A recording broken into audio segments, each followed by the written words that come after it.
What is up, Internet Infantry? Sammy Synister back yet again for another edition of Sammy's Slaughterhouse. This time we are bringing you a live review of tonight's Clash of Champions pay-per-view. So we wanted to go ahead and give it to you tonight. Truth be told, I'm going to go ahead and warn you guys, I'm super tired, so I'm going to be struggling through this. Me and LK give up a lot of sleep to try and do this for you guys because we love doing it. So we're going to bring it to you. I want to bring it to you tonight. So we're going to power through it. Now, as always, we start off every show with win, loss, or tie. And when it comes to tonight's Clash of Champions, God, I want to almost give it a loss. I guess I'll be fair and give it a tie. I'll give it a weak tie, I assume. It just, like, if you had to give this one adjective to describe the entire pay-per-view, it's forgettable, maybe, or even just, oh my God, I had it earlier, but it's unforgettable. I'm uninterested, and that's the problem with the entire pay-per-view. Is it seems like they had all these matches just because they needed the pay-per-view, and that was the problem we've had in the past with some of WWE's other pay-per-views, but it didn't do it for me on a lot of different notes. But let's go ahead and start things off. We'll hit everything off with the first match of the night. Now, I was at work during the pre-show, so I completely missed the pre-show match, but honestly, it's probably not even worth bothering with. So we'll start with the first official match of the night, which was the New Day versus Luke Gallows and Carl Anderson for what they're now calling the WWE Raw Tag Team Champions. I was really pissed off at this match. It told a terrible story.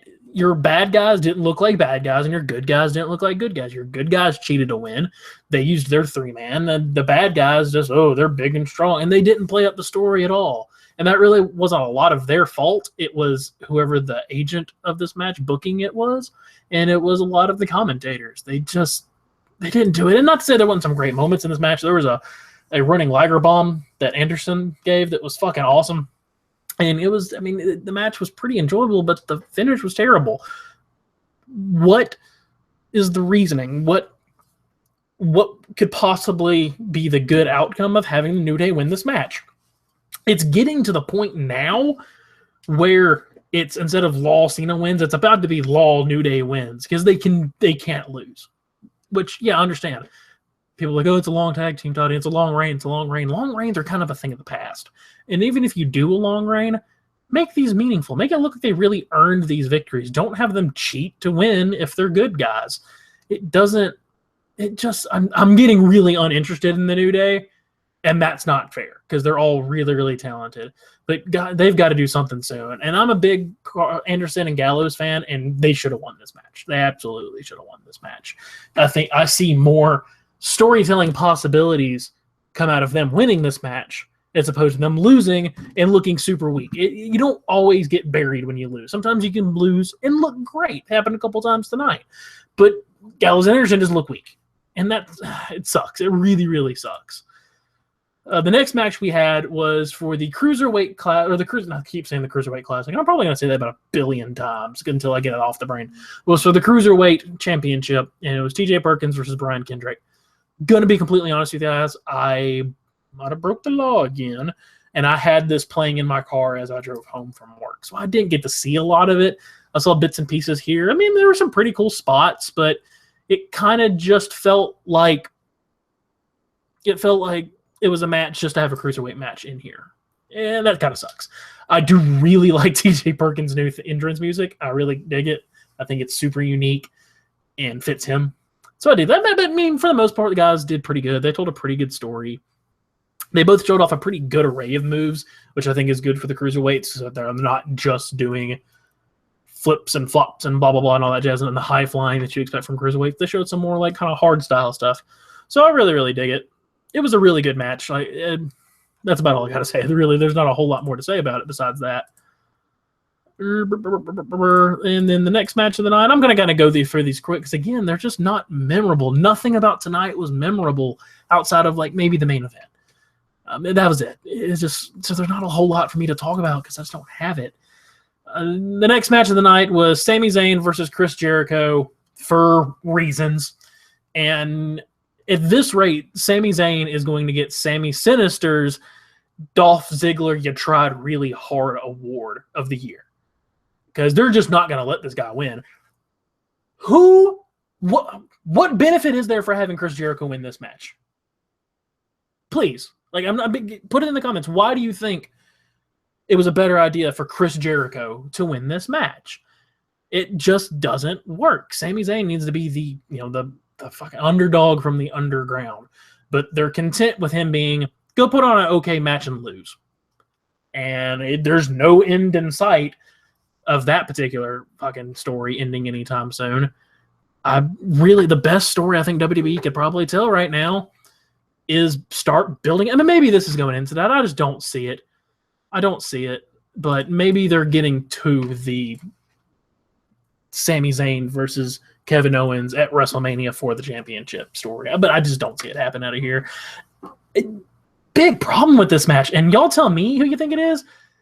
Not because I want to know what y'all, I mean, obviously I don't know what y'all think, but because I genuinely don't know.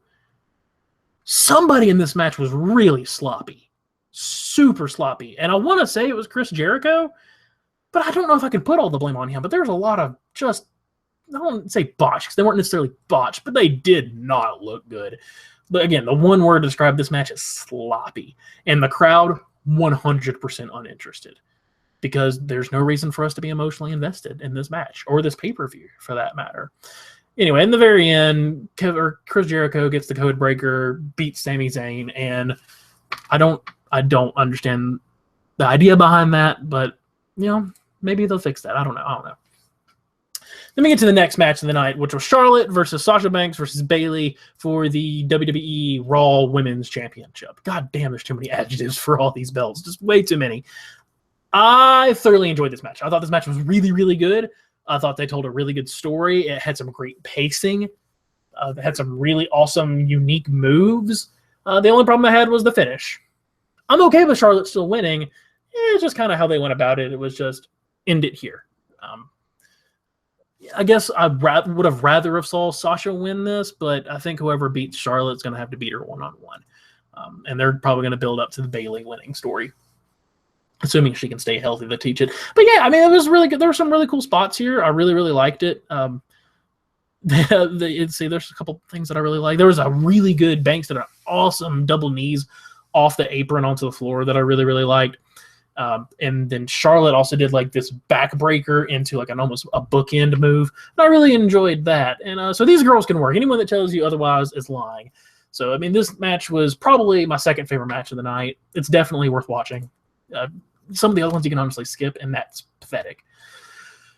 Then we get to the next match of the night, which was Rusev versus Roman Reigns. I don't know what to tell you guys. It was just a match. It wasn't a bad match. It wasn't a good match. See what I did there? You see what I did? Played on. Yeah, you totally saw that. Okay, anyway. I mean, they didn't have a bad match by any means. I mean, it's technically sound. Babyface versus heel mechanics, some good interference from Lana. I don't think anybody cared. Anybody at home or in the ring just cared. There is some good that comes out of this. Of course, Roman Reigns does get the win, and Roman Reigns is your new U.S. champion. And I don't hate on Roman Reigns like a lot of guys. I'm okay with the guy. He's not my favorite by any means. But if he has the U.S. belt, that to me means they're going to let him cool his heels in the mid-card for a little while, which is a great place for him to be. Have him earn his way back up, and he'll stick there and have some great feuds from now until a little while, which is a really good place for him to have. Excuse me, a really good place for him to be having this belt. There's some issues I had with this match. There were way too many kicks from Rusev, which I would have been okay with if we had made that part of his repertoire earlier. Yeah, we've seen him do kicks before, but just like pump kick after super kick after pump kick after super kick. And they're like, okay, you're going to have to do something else to try and put Roman Reigns down, because clearly this isn't working. Usually I'm a big fan of Reigns' spear. It looks really crisp. It looks really hard. Did not look that good tonight. There's a couple of them that just little difficult. That was weird. Like people want to hate on Roman Reigns, but he clearly still has a lot of fans. There was a battling "Let's go Roman sucks" chant, and I mean I don't even say it was 50-50. I mean it was there was plenty of people cheering for Roman. So you still got a decent fan base out there. I still stand by the fact, though, that he needs to turn heel. I think that's the best thing that could happen. But it just, meh. I don't know. Invincible Reigns does get on my nerves, that you cannot pin Reigns no matter what you do. That is, just don't like it. Don't like it. Then we get to the main event of the night. Again, I'm blowing through these really quick. Sorry, guys. I apologize. We'll bring you some more in-depth stuff in the future, but I just don't see a reason. There's nothing to go in depth with here. Now, your main event is, of course, Seth Rollins versus my boy, Kevin Owens, for the WWE Universal Championship. What can I say? It's a really fucking good match. It was really, really good. They clearly made Seth Rollins your babyface. Clearly. Like, it is undeniable that he is now 100% a babyface. And hey, shut up, computer. And they showed off a really unique moveset for both guys. And they showed that you can tell your classic work a body part, get down, and tell a good story wrestling match. A lot of people will probably give this match a lower grade because it wasn't as fast-paced as some of their other matches they've had. But Seth Rollins is getting used to doing a new style of wrestling, which isn't as balls to the wall as it used to be. He's using a lot more knees, which I'm okay with. I like the knees. I like the knees a lot. But your announce team or somebody's going to have to bring it up that, like, oh, he's relying more on his other knee because of the injury. He's really built up some strength in there and he's wanting to use those knees more. And then I'd be okay on that. Kevin Owens talked some mad trash through this, and I really enjoyed it. And honestly, this match was really fucking good until the last little bit. The last minute or two, Chris Jericho comes out and gets involved. The ref gets knocked out. They kind of turn into a brawl for a little bit. I could have done without that. I didn't really like this. I'm not a huge fan now that he has the belt of the Chris Jericho, Kevin Owens friendship. It doesn't really do it for me. I think Chris Jericho probably needs to turn on Kevin Owens sooner rather than later. But it was really, really enjoyable. Seth Rollins can clearly still go. I think he showed it more here than he has in some of his previous matches. He's still got a really unique offense, and he's not afraid to try something new. Kevin Owens does hit the pop-up power bomb on him, gets the 1, 2, 3. He retains as your WWE Universal Championship. So again, just to kind of go back over. Oh, I totally skipped a match, guys. I just realized that. I totally skipped the Sheamus versus Cesaro match, which was arguably the best match of the night. A lot of people hated the finish. I really, really liked that match. They told a good story. They showed some really unique offense, even for fucking Sheamus, who never changes what he does. I felt like they genuinely wanted to beat the shit out of each other. Like, they really wanted to hurt each other and not just put on the best match possible. And that's when wrestling was at its best. I thoroughly, thoroughly enjoyed that match. And if you watched our preview show that me and LK did, LK had the concept of, well, your championship match that you get is for the tag team belts together. And he's probably right at this point in time, because this finish works perfectly going in to them getting a tag match at Hell in a Cell. And I'm completely okay with that. I would be okay with Sheamus and Cesaro being your tag team champions. I think they have the clout to be able to believably beat the New Day. The only issue is, do they turn heel? Do they turn face? Do you turn Cesaro bad? Do you turn Sheamus face? I think Sheamus is a decent face. He's just like, he's the Irish brawler at that point in time. And I'm completely okay with that.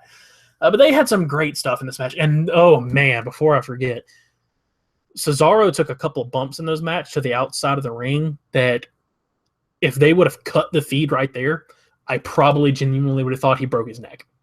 They looked nasty. I mean, they frightened me a good bit. So I'm hoping he's okay. He finished the match like a champ, but Cesaro has also worked through some tremendous injuries before.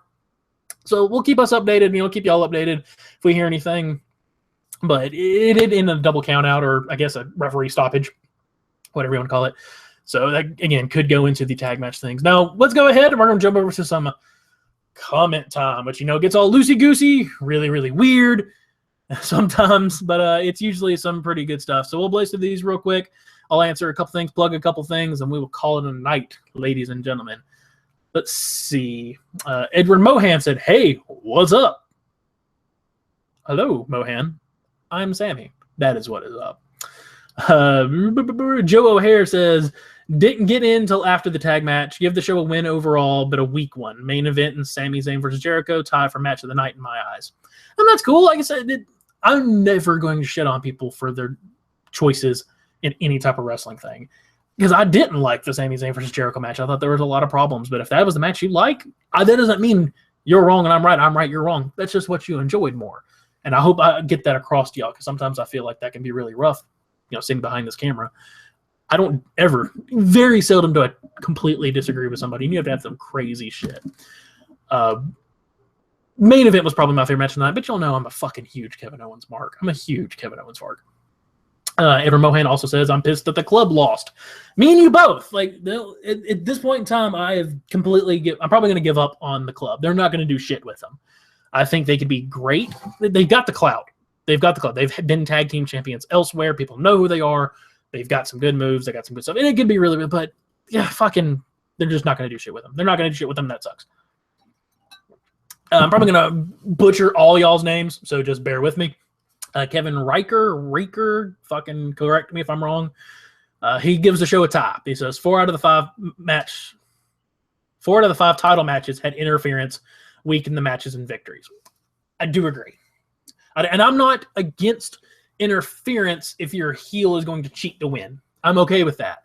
But don't make it in every single match. So yeah, that's a big problem with me. I can completely understand. Joe O'Hare also says he's really starting to dislike Charlotte. She surpassed heel heat into Xbox heat for me. She's not on the levels that the other girls are. I agree, and I don't agree with you. I think she's every bit as talented. I mean, she's really, really goddamn good. And that, like her dad, she's really good at getting heat. If we as wrestling fans have to stop and think, like, oh, there's real heat and then there's wrestling heat. The more I watch, the older I get. To me, there's no difference between the two. If you dislike somebody and they keep winning, then they're doing their job and they're a heel. If you don't like Charlotte and you really want to see her lose, then that makes her a great heel in my eyes. Because for me, I cannot fucking stand Brock Lesnar. I think he's a terrible wrestler and he's bad for the business in general. I wish he would go away. So by my own words, I have to consider him a great heel. Which hurts me sometimes because I really, really, really don't like Brock Lesnar. Kevin Eric Snell says best part of Rusev versus Reigns, the delete chants from the audience. I didn't catch those. But it doesn't surprise me. I heard the stirrings of a CM Punk chant start, which I wish would go away because I can't stand CM Punk. And it's like only the worst of the worst wrestling fans start chanting CM Punk at other people's matches. For example, me and a couple buddies, we went to Survivor Series last year, and there was a guy that 3 or 4 times tried to start a CM Punk chant, and we got so fucking fed up with him. My buddy, ODC, Old Dirty Coker, took out the dip he had in his mouth and hurled it at the guy. That's how much that annoys me. But I mean, like I said, the Rusev versus Reigns match, it wasn't a bad match by any means. It was just fucking boring. Edward Mohan says Reigns is Cena 2.0. I do agree because they're still kind of pushing him. I still think he's a way better worker than Cena is, but he doesn't have near the charisma that Cena has. Put them together and you have the greatest fucking professional wrestler that the world has ever seen. But, you take what you can get and you lose some. Heavy J says Cesaro versus Sheamus was surprisingly good. I agree. But we went into it thinking this is going to be good. This is going to be really good because they can both work. And, it ended up that they actually made this kind of a boring story worth a damn. Edward Mohan yet again says, good match, shitty finishes. I completely agree. If I had to judge this match, or had to judge this pay-per-view 2 ways, the matches, I would give a complete win to. The matches and the work and all that was fantastic. If I had to give a grade to the finishes, this was a fucking loss. It's a complete loss. Edward Mohan also says WWE only likes the leaders of the Bullet Club. It kind of seems that way. I honestly, God, wish they would just go ahead and call them the Bullet Club. I understand why they don't, but I still think it's kind of, it's I don't know. It kind of gets on my nerves. But, what do you do? I kind of wish they'd bring it back. And then Arnold Palmer died. The namesake of the world's greatest non-alcoholic mixed drink. Yeah, so I gotta talk myself. So Joe here says, I get where you're coming from on the Brock Lesnar being a heel thing and agree. I can't stand him, but does that only carry to a point? Wouldn't that make Ava Marie a great heel? Yeah, I totally get what you're saying. And there is a limit to it, but I don't even think Ava Marie has heat. People don't fucking care.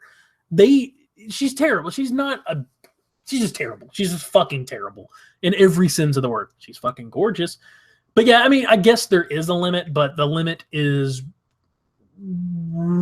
it's extreme. And Ava Marie is the extreme of that. You have to be non-existent as a wrestler. Yeah, she's fucking terrible. I can't stand Ava Marie, but she's good looking. Heavy J says, was New Day getting booed tonight? Not that I heard, but I was watching it downstairs very quietly. So there's a really good chance that I didn't hear that. But guys, that seems to be it for all of our comments for tonight. Again, I apologize for kind of rushing through tonight, but I wanted to go ahead and bring this to y'all. We're super tired. We're going to come with you tomorrow night for a not SmackDown, but for a Raw review. Me and LK will probably bring that. And just be on the lookout for that. We'll, of course, have your SmackDown, your Lucha, your NXT, and all your other wrestling reviews that you can look forward to. So until I think of a super cool, super snappy fucking sign-off, because for some reason, as creative as I am, I cannot think of a fucking sign-off to save my life. Keep it cool, be safe, enjoy wrestling, don't hate one another. Remember, it's just fucking fantasy fighting at the end of the day, and that's why we all love it. This is Sammy Synister, Sinamuedo. Keeping it real, guys.